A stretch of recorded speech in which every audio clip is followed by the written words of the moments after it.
High, আমি শিল্পা চলে এসেছি আজকে আবার একটা ভিডিও নিয়ে। তো তোমরা সবাই কেমন আছো বলো? আমি তো খুব ভালো আছি, আশা করছি তোমরাও খুব খুব খুব ভালো আছো। তো দুদিন ধরে আমার কোনো ভিডিও দেওয়া হচ্ছে না, তাই ভাবলাম চলো আজকে একটা ছোটোখাটো ব্লগ করে আপলোড করি। আর এই যে আজকের ওয়েদারটা পুরো ঠান্ডা ঠান্ডা হয়ে গেছে, এত গরম পড়েছিল, তার মধ্যে যদি এরকম একটু বৃষ্টি হয় কার না ভালো লাগে বলো? তাই ঠান্ডা ঠান্ডা ওয়েদারে তো আজকে একটু ভিডিও করতেই হতো। তো সকালবেলা উঠে চাটা খেয়ে নিলাম। আর আমাদের এখানটা এতটাই সবুজ সবুজ না, মানে কি বলবো, মানে একটু বৃষ্টি হলেই ঝলমল করে চারিদিকটা, কি মানে এতটাই গাছে ভর্তি আমাদের এইখানটা। এই দেখেছো, দেখো পুরো গাছপালাই ভর্তি আমাদের এখানটায়, বেশ ভালো লাগে। আর ওয়েদারটা দেখাবো বলে তাই ছাদে এসেছি।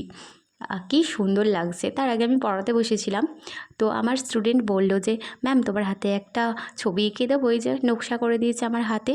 কি অবস্থা, মানে কি বলবো, ওরা এরকমই করে, ছোট বাচ্চা তো তাই আর কি।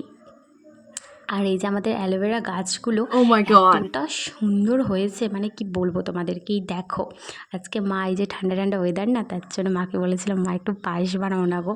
তাই মা দেখছে আজকে পায়েস বানিয়েছে। তো কার কার পায়েস খেতে ভালো লাগে প্লিজ বলো। তো আজকে পায়েস হয়েছিল, মাংস হয়েছিল, ভাত হয়েছিল, ওগুলো আর নিতে পারিনি, মানে ক্লিপ নিতে ভুলে গেছি। মা বাবার সাথে গল্প করতে করতে খেয়েছি, তো তাই ক্লিপ নিতে ভুলে গেছি। তারপর একদম রাতে চলে এসেছি, রাতের লুচি আর ওই যে সকালের মাংসটা দিয়ে খেয়ে নিলাম। তো আজকের ভিডিওটা এখানেই শেষ করছি, বাই।